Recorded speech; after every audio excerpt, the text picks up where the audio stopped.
Hello বন্ধুরা, রান্নার রকমারি ইউটিউব চ্যানেলে আপনাদের স্বাগত। আজকে আমি বানাচ্ছি ঝিঙে পোস্ত। চলুন দেখে নিই কীভাবে বানাচ্ছি। প্রথমে ঝিঙেগুলো নিয়েছি, এইভাবে ভালো করে ছাড়িয়ে নিতে হবে, তারপরে কেটে নেব।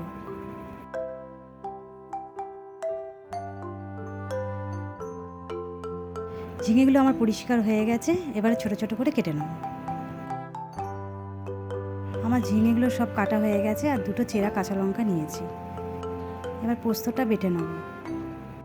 আমার রান্না যদি আপনাদের ভালো লেগে থাকে, আমার চ্যানেলে এরকম অনেক রকম রান্নার রেসিপি রয়েছে, তার লিঙ্ক আই বাটনে দেওয়া রয়েছে, দেখে আসা অনুরোধ রইল।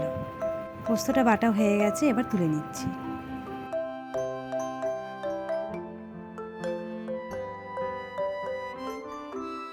কড়াইতে তেল দিয়ে কালো জিরে ফোড়ন দিয়ে ঝিঙেগুলো দিয়ে দেবো।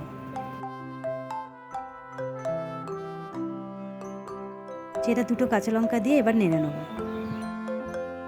এবার নুন হলুদ দিয়ে নেড়ে ঢাকা দিয়ে দেবো।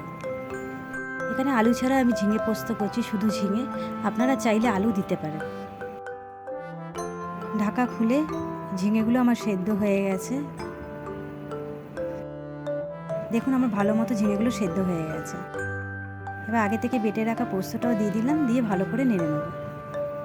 পোস্ত দিয়ে পরিমাণ মতো জল দিয়ে এবার একটু নেড়ে নেব।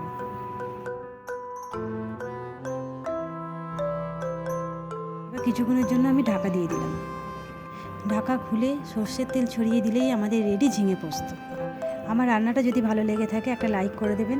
আমার চ্যানেল নতুন বন্ধু হয়ে থাকলে চ্যানেলটিকে সাবস্ক্রাইব করে দেবেন। দেখা হচ্ছে পরবর্তী কোনো রান্না নিয়ে।